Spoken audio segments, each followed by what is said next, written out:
Here I'm showing you walking lunges, first shown with no weight, and then if you have weight accessible at home, you can go ahead and grab that weight.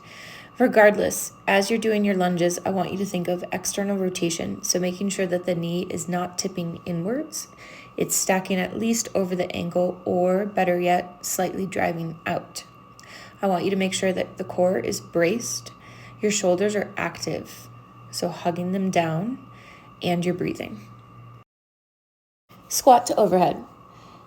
This right here is a combination of a squat and then an overhead press. If you are familiar with thrusters, this is a little bit different because this is not a fluid combination. There is a slight segmentation between the two. For your squat, make sure that you've got a good hip hinge going, that you're sitting your hips back, you're gripping the floor with your toes, and your core is braced. For that overhead press, make sure that you're exhaling to the top of the press.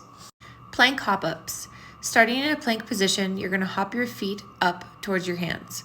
Here in these first few reps, I'm showing with my feet splitting my hands. You also have an option to keep the feet closer together and come right up through the center, as shown right here. Either would work. Forward lunge with a bicep curl. For these, I want you to make sure that you are maintaining external rotation, the core is braced, and that you are hugging the shoulders in place. You'll see here that I'm allowing the back knee to come to the floor. That would be a perfect spot for a beginner to start. As you go through your bicep curl, make sure you're not swinging the dumbbells. To make this a little bit more difficult, allow the back knee to hover off the floor.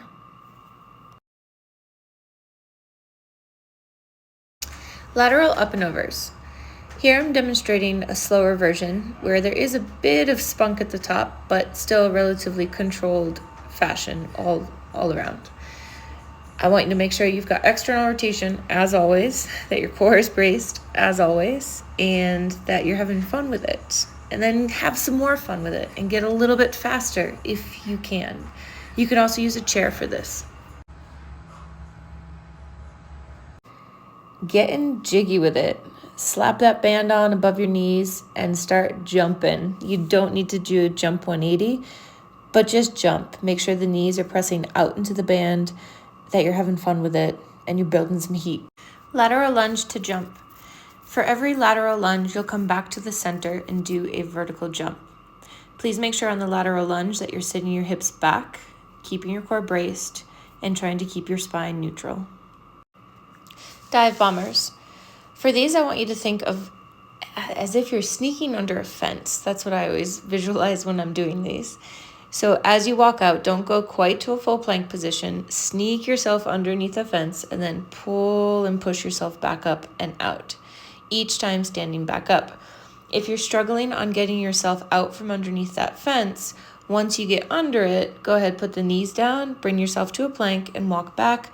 Or once you get under it, instead of going to your knees, just simply push the hips straight up and then walk back.